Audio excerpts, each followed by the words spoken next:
नमस्कार दोस्तों, welcome to Byju's government exam prep channel. दोस्तों, today we have to discuss daily current affairs 9 अगस्त 2021। यानी आज हम लोग डेली करंट अफेयर में 9 अगस्त की चर्चा करेंगे, जो कि आपके exam CHSL combined graduate level, CPUSI, Delhi police, NTPC, intelligence bureau, PET and other state services exam के साथ साथ बैंकिंग अवेयरनेस के लिए भी यह हेल्प करेगी। तो आइए एक एक करके डिस्कस करते हैं।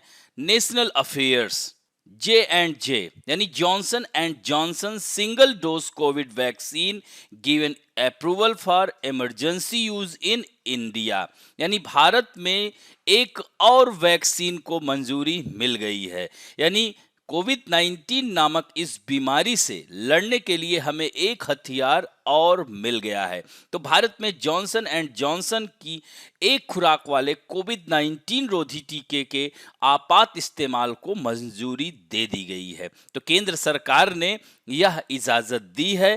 किसे? Johnson and Johnson. This is American company. यह एक अमेरिकन कंपनी है, यह भी ध्यान रखेंगे। तो भारत अपनी वैक्सीन बास्केट का एक तरह से देखा जाए तो एक्सपैंड किया है और यह सिंगल डोज वाली खुराक होगी। तो इसमें जो है यह वैक्सीन देश की कोरोना वायरस के खिलाफ सामूहिक लड़ाई को और बढ़ावा देगी। तो इस तरह से जॉनसन एंड जॉनसन अमेरिकी कंपनी है और इसी के साथ ही भारत के औषधि महानियंत्रक यानी DCGI यानी drug controller general of India ने भी अप्रूव कर दिया सेम डे।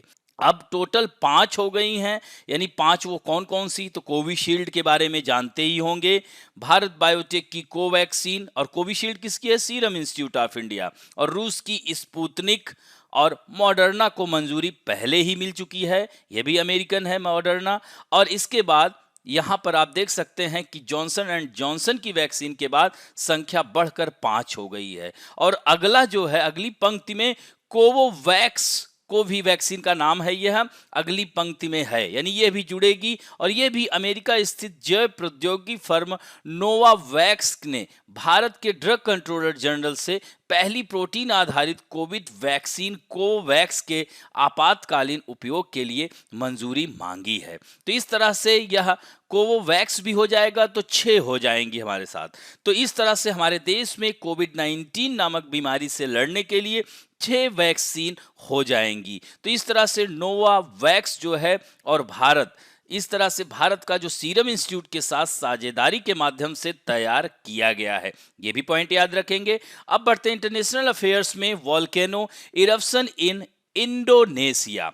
जैसा कि आपको पता है कि इंडोनेशिया, म्यांमार, फिलीपींस, इन सब क्षेत्रों में ज्वालामुखी प्रभावित क्षेत्र हैं और कारण यह फायर ऑफ रिंग यानी अग्निवलय मेखला यानी पैसिफिक ओशियन का जो प्रशांत महासागर की अग्निवलय वाले क्षेत्र के अंतर्गत आते हैं। दोस्तों, वोल्केनो के बारे में जैसा कि आपको पता है कि there are 3 types of volcanoes. यानी एक होता है एक्टिव, डोरमेंट एंड डेथ। तो यानी जब मृत ज्वालामुखी होती है उसमें क्या होता है कि उसमें कभी भी अब इरप्शन नहीं होगा। डोरमेंट क्या होता है? सुसुप्त अवस्था में है, यानी कभी भी जागृत हो सकता है। और एक होता है एक्टिव, जो हमेशा एक्टिव रहता है, वहां से लावा का उद्गार होता रहता है। और दोस्तों, यह उद्गार भी जो इरप्शन होता है, there are 2 types of eruption, यानी fissure eruption and central eruption. एक को कहते हैं केंद्रीय उद्गार और एक को कहते हैं दरारी उद्गार। तो केंद्रीय उद्गार में भयंकर विस्फोट होता है।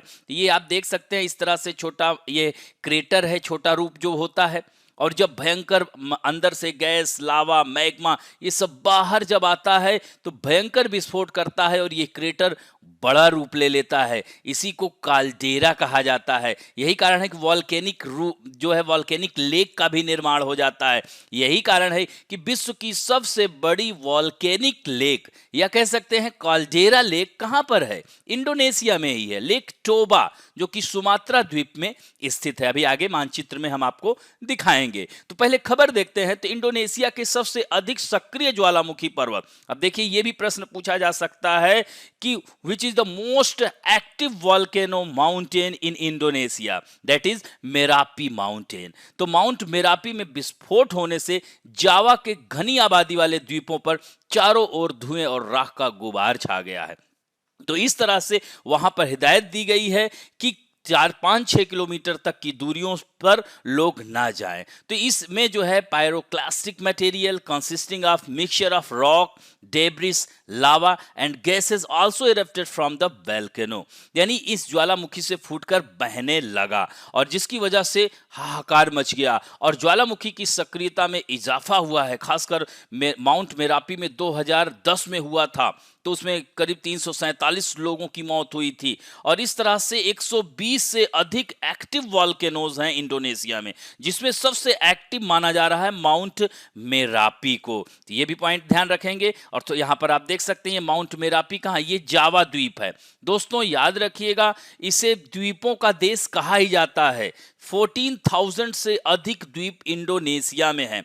विश्व का सबसे बड़ा मुस्लिम आबादी वाला देश इंडोनेशिया है। यहां पर देख रहे हैं ना, ये सुमात्रा आइलैंड है, और जबकि सुमात्रा हमारे भारत से ग्रेट चैनल के द्वारा सुमात्रा और भारत के बीच, यानी ग्रेट निकोबार और सुमात्रा के बीच में कौन सा चैनल है, ग्रेट चैनल है। इसी तरह से सुमात्रा और जावा के बीच में जो स्ट्रेट है उसको कहते हैं सुंडा स्ट्रेट। याद हो जाएगा, Sunda strait is separate to Sumatra and Java and connect to Java Sea and Indian ocean.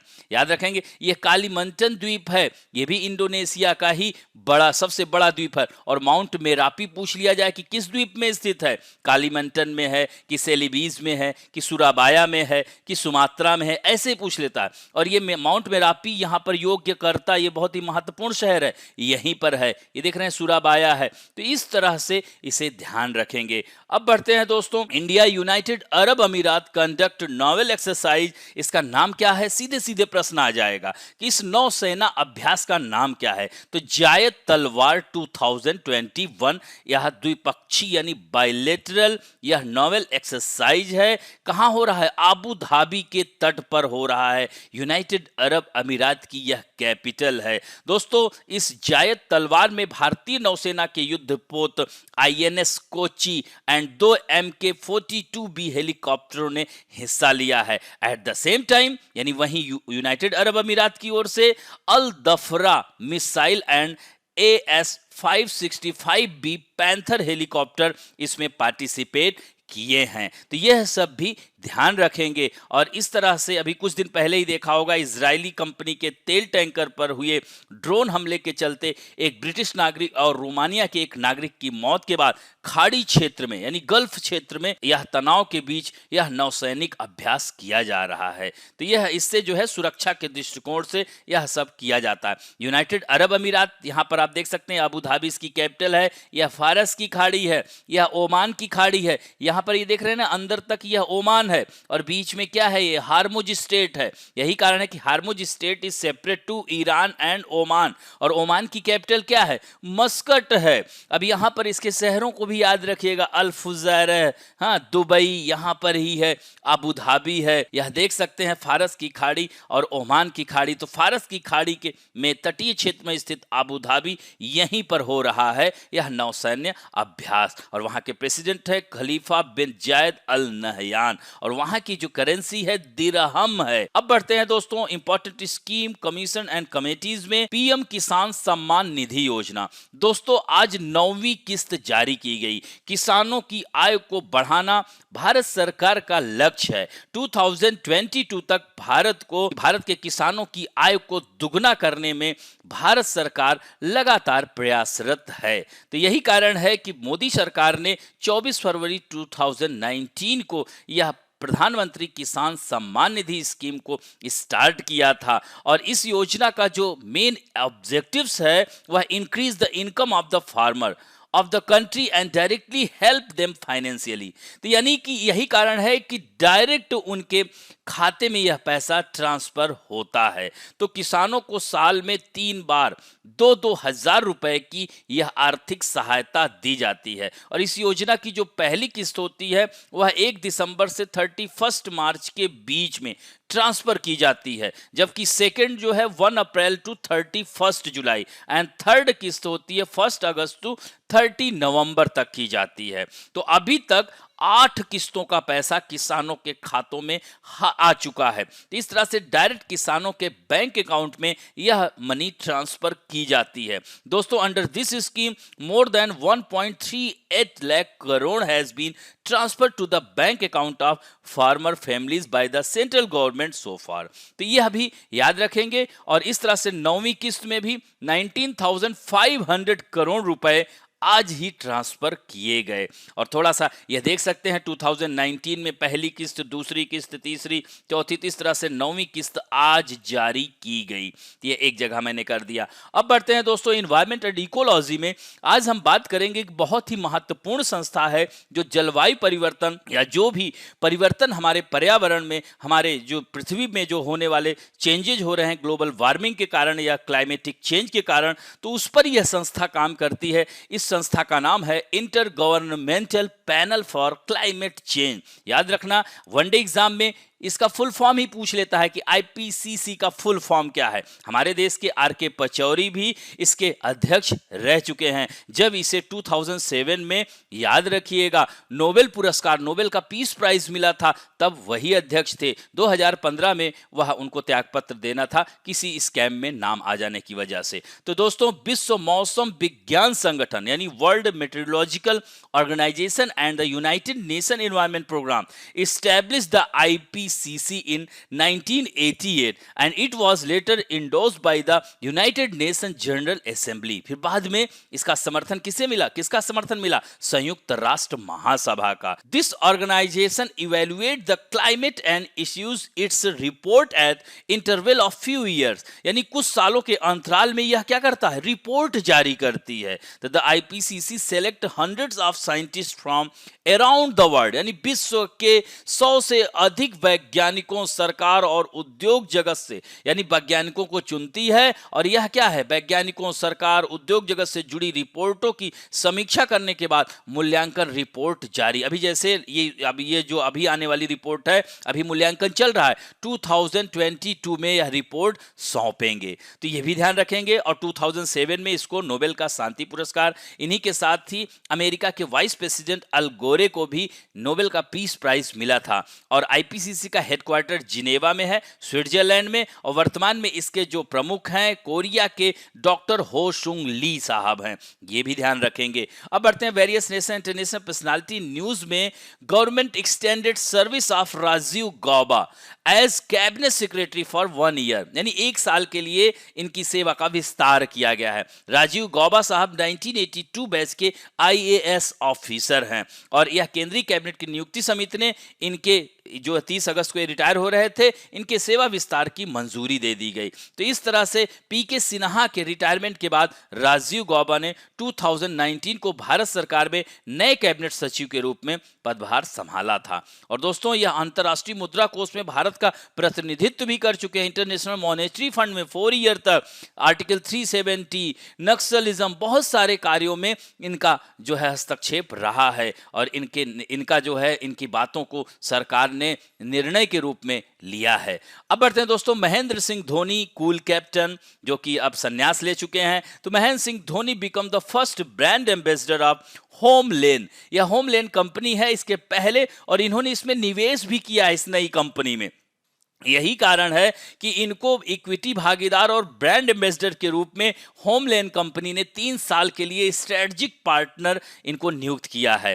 दोस्तों, होमलेन अगले 2 साल में 25 छोटे और मझोले शहरों में विस्तार की योजना बनाई है। और ये 2014 में इसको स्टैब्लिश किया गया था। इसके को-फाउंडर हैं श्रीकांत अय्यर हैं, और इसके 16 शहरों में इसके आउटलेट्स हैं। ये भी ध्यान रखेंगे। अब बढ़ते हैं दोस्तों पुस्तकें और पुरस्कारों में, यानी बुक्स एंड अवार्ड्स में। Famous books by Taslima Nasreen. ये बांग्लादेशी लेखिका है, लेकिन यह भारत में कह सकते हैं, वहां पर इनको नज़रबंद, इनको यह निर्वासित हैं, बांग्लादेश भारत में रहती हैं। यह खासकर थोड़ा सा इस्लाम के खिलाफ कुछ बातों को लिख दी थी, जिसकी वजह से इनको नज़रबंद किया गया। तो यह जो है भारत में ही रहती हैं। तस्लीमा नसरीन की जो लज्जा पुस्तक आई थी, इसी में सबसे ज़्यादा कंट्रोवर्सी हुई थी। फ्रेंच लवर ए नॉवेल था, ये 2001 में उपन्यास आया था।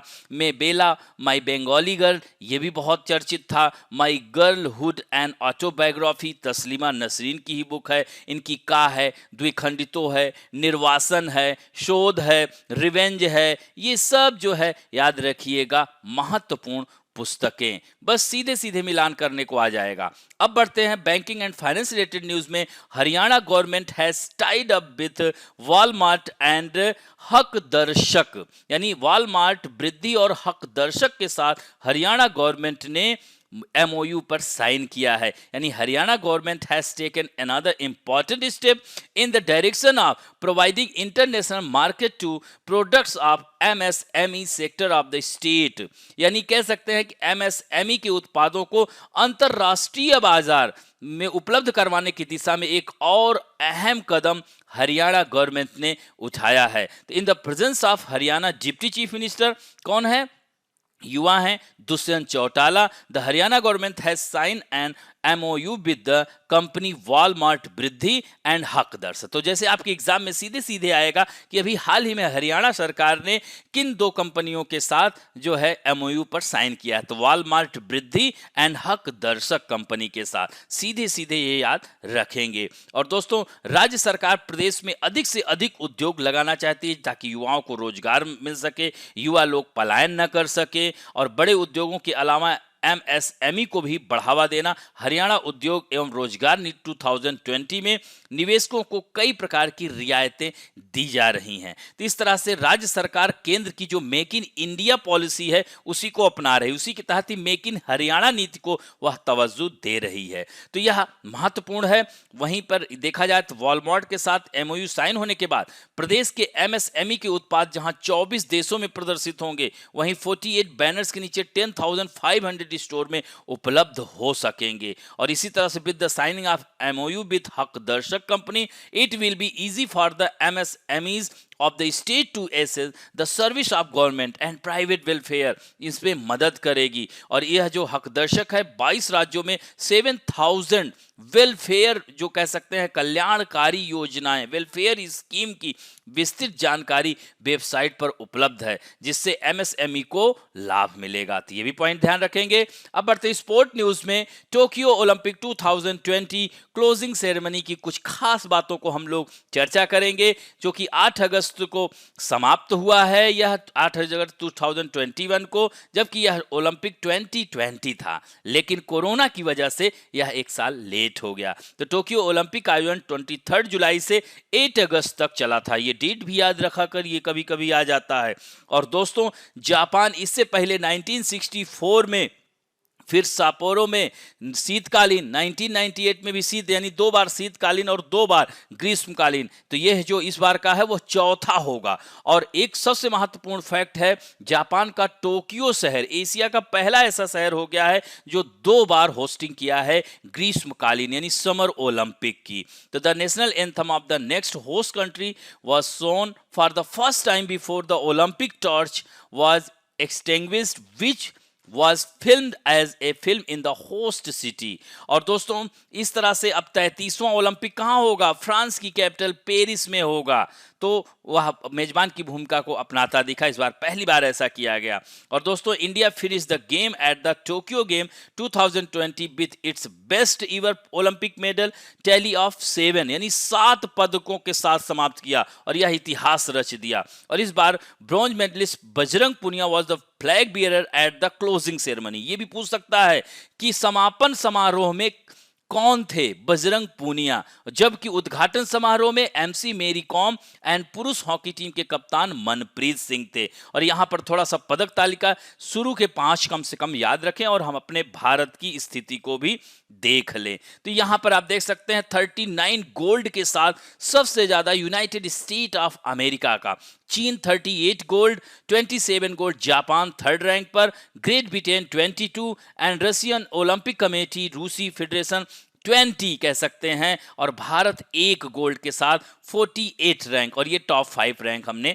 यहां कर दिया है। अब बढ़ते हैं दोस्तों इंपॉर्टेंट डेज में। आज international day of the world's indigenous people, यानी विश्व के स्वदेशी लोगों का अंतर्राष्ट्रीय दिवस है। तो हर साल 9 अगस्त को विश्व के स्वदेशी लोगों का इंटरनेशनल डे दुनिया भर में मनाया जाता है। और यह घटना स्वदेशी लोगों की उपलब्धियों और योगदान को स्वीकार करती है। और यह पहली बार 1990 1994 में संकल्प में घोषित किया गया था। 1982 में मानवाधिकारों के संवर्धन और संरक्षण पर उप आयोग की स्वदेशी आबादी पर संयुक्त राष्ट्र कार्य समूह की पहली बैठक के दिन को यह चिन्हित करता है। तो इस तरह से इस दिन को संयुक्त राष्ट्र सभा द्वारा 1994 में मान्यता दी गई थी। और इस बार का जो थीम है, किसी को पीछे नहीं छोड़ना है, स्वदेशी लोगों को और एक नए सामाजिक अनुबंध के लिए, यानी leaving no one behind, indigenous people, a call for a new social contact. तो यह जैसे स्वदेशी का मतलब जैसे अपने देश में, जैसे भारत में बात की जाए अंडमानी ट्राइब्स हैं, हाँ, अरुणाचल प्रदेश में डाफला मिरी अबोर मिसमी हैं, जैसे जो है अफ्रीका महाद्वीप में उसे जनजातियों का महाद्वीप कहा ही जाता है, वहाँ पे ट्राइबल, तो वो जो है उनको कहा जाता है। जैसे अपने भारत की कुल जनसंख्या में 8.6% ट्राइबल ग्रुप है, यानी 10 करोड़ से अधिक जनसंख्या है अकॉर्डिंग टू 2011 सेंसस। अब बढ़ते हैं दोस्तों, मराठा साम्राज्य का इतिहास चल रहा है, तो जिसमें कल हम लोगों ने बात की थी पेशवा तक। तो पेशवा का पूरा अगर बात मैंने क्या कहा था कि अष्टप्रधान में यह परिषद के प्रमुख हुआ करते थे शिवाजी के, तो राजा के बाद इन्हीं का स्थान आता था। छत्रपति शिवाजी महाराज के अष्टप्रधान मंत्रिमंडल में प्रधानमंत्री अथवा वजीर का पर्यायवाची पद था। तो इस तरह से पेशवा फारसी शब्द था जिसका अर्थ होता है लीडर, अग्रणी होता है। तो पेशवा का पद जो है पहले वंशानुगत नहीं था। In the beginning, probably the Peshwa was considered equal in dignity to the other members, यानी सबके बराबर माना जाता था। लेकिन अगर वास्तविक संस्थापक की बात की जाए, कल याद हो तो हम लोग बात किए थे ना, तो उसी के बाद शुरू हुआ था। तो इसका श्रेय 7वें पेशवा बालाजी विश्वनाथ को जाता है।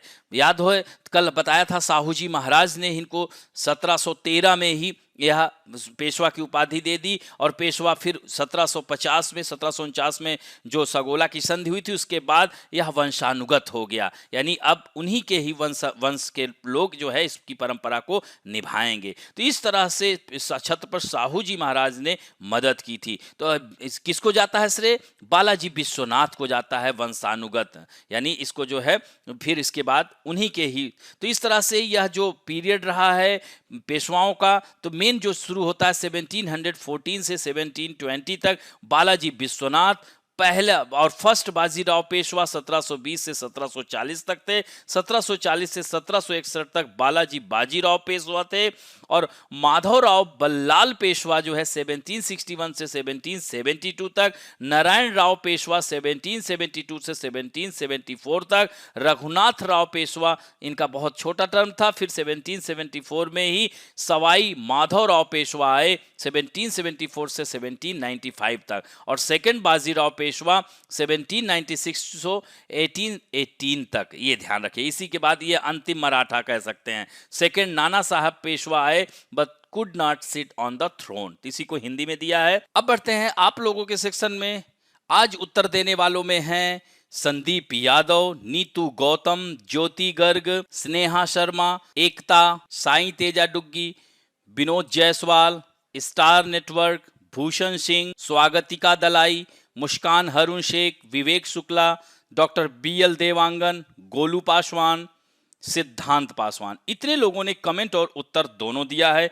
आशा करता हूं कि आज और ज्यादा से ज्यादा लोग उत्तर देंगे। तो आज आप लोगों के सामने पहला प्रश्न है, recently the covid vaccine from which developer has been allowed by the central government for an emergency uses in India? Pfizer, Johnson and Johnson, Novartis या सनोफी? एंड नेक्स्ट क्वेश्चन है, in which country is Mount Merapi situated? Merapi पर्वत किस देश में स्थित है जहां ज्वालामुखी eruption हुआ है? Indonesia, Myanmar, Mongolia and Japan? And next question है, with which country has India conducted the naval exercise जायद तलवार? किसके साथ? मलेशिया, ईरान, यूनाइटेड अरब अमीरात या Maldives? And fourth question, when was the PM Kisan Samman Nidhi scheme started? 2017, 18, 19 या 20? And fifth question is, where are the headquarter of IPCC? इसका full form भी बताना है, inter governmental panel on climate change. Paris में इसका headquarter, London में, Zurich में या जिनेवा में? एंड नेक्स्ट क्वेश्चन है, who has been given extension as the union cabinet secretary by the central government? Ajay Kumar Bhalla, Rajiv Gauba, Pradeep Sinha, Alok Ranjan? And next question है who is the author of revenge? Arundhati Roy, Taslima Nasreen, V S Naipaul, Robin Sharma. And eighth question है who was the Indian flag bearer at closing ceremony of Tokyo Olympic 2020? Neeraj Chopra, Bajrang Punia, Ravi Dahiya या Manpreet Singh.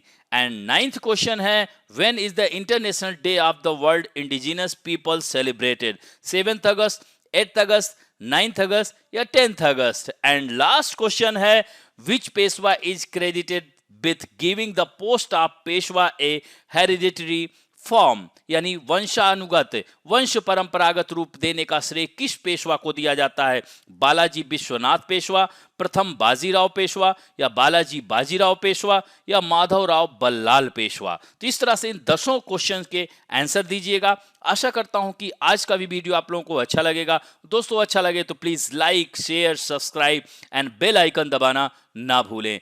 Thank you दोस्तों।